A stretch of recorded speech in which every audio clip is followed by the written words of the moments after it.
Assalamualaikum warahmatullahi wabarakatuh. Alhamdulillahi rabbil alamin. Wassalatu wassalamu ala ashrafil anbiya wal mursalin Sayyidina wa maulana Muhammad wa ala alihi wa sahbihi ajma'in. Selamat pagi dan selamat beraktivitas. Di sini saya akan membagikan sedikit ilmu yang berjudul Pengantar Studi Islam.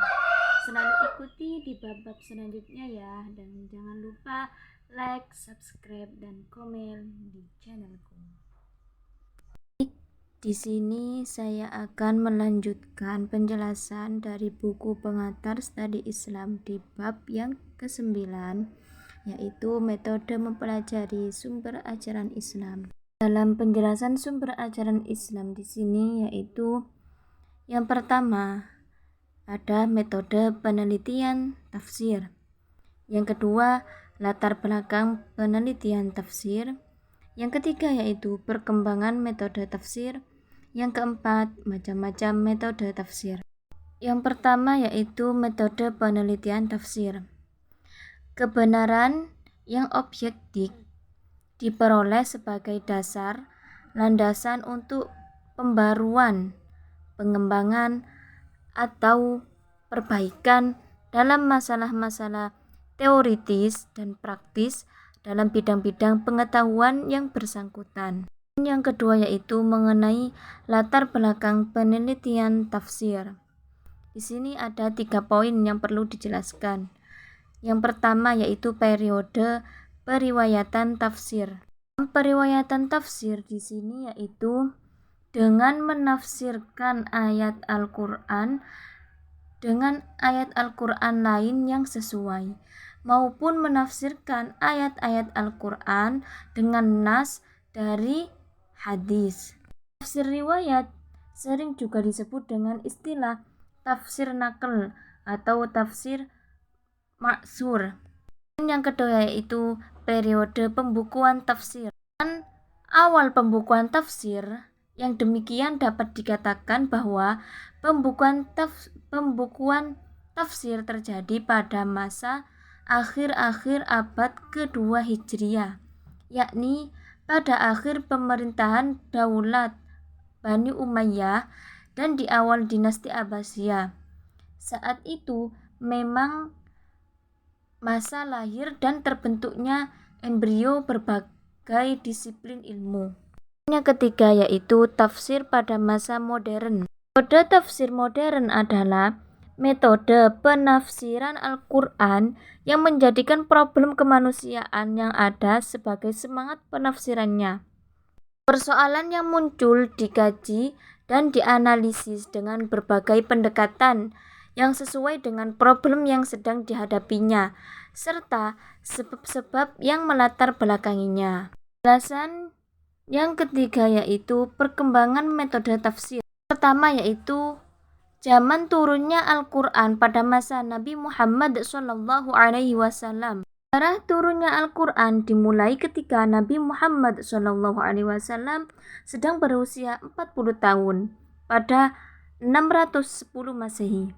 Pada saat itu Nabi Muhammad berada di Gua Hira, lalu didatangi oleh malaikat Jibril yang memberikan wahyu pertama kepada Nabi Muhammad. Ayat yang pertama kali turun adalah surat Al-Alaq ayat 1-5 yang dikemukakan pada abad kedua Hijriah atau ke-8 Masehi. Kelahiran tafsir sesungguhnya pada abad ke-4 Hijriah atau ke-10 Masehi. Poin yang keempat yaitu macam-macam metode tafsir. Yang pertama ada metode ijmali. Apa sih yang dimaksud dengan metode ijmali?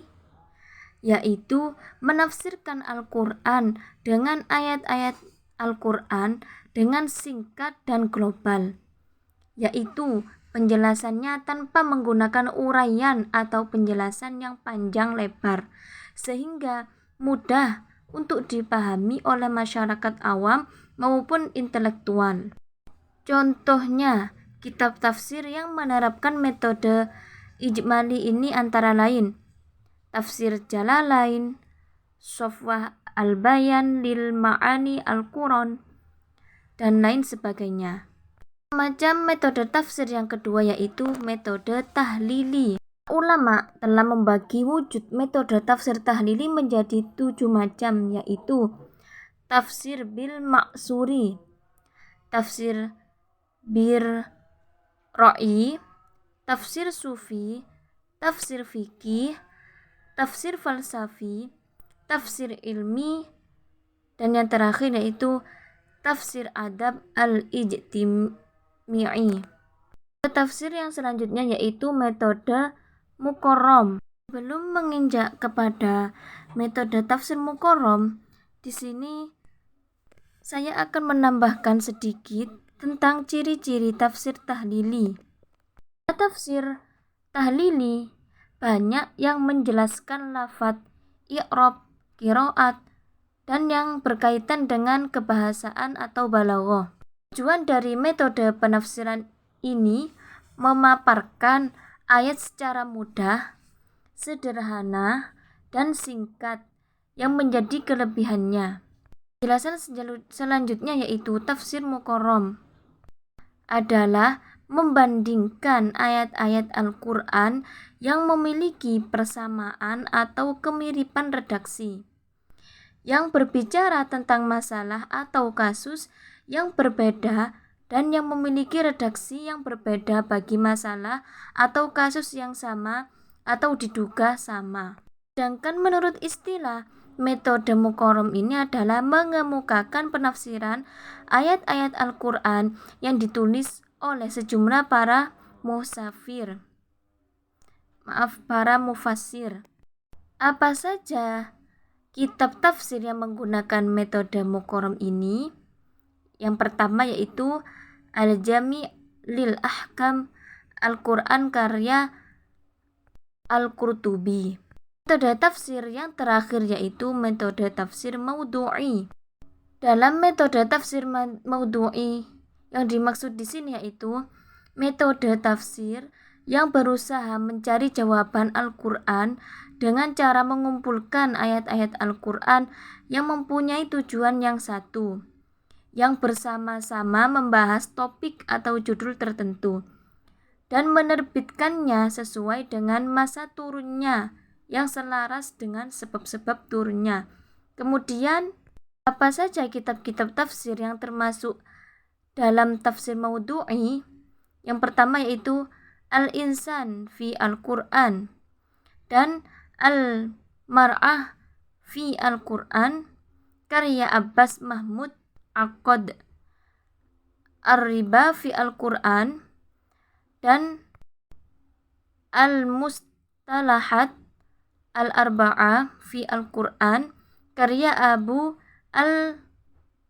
Al-A'la Al-Maududi. Sekian dari saya pada bab yang ke-9.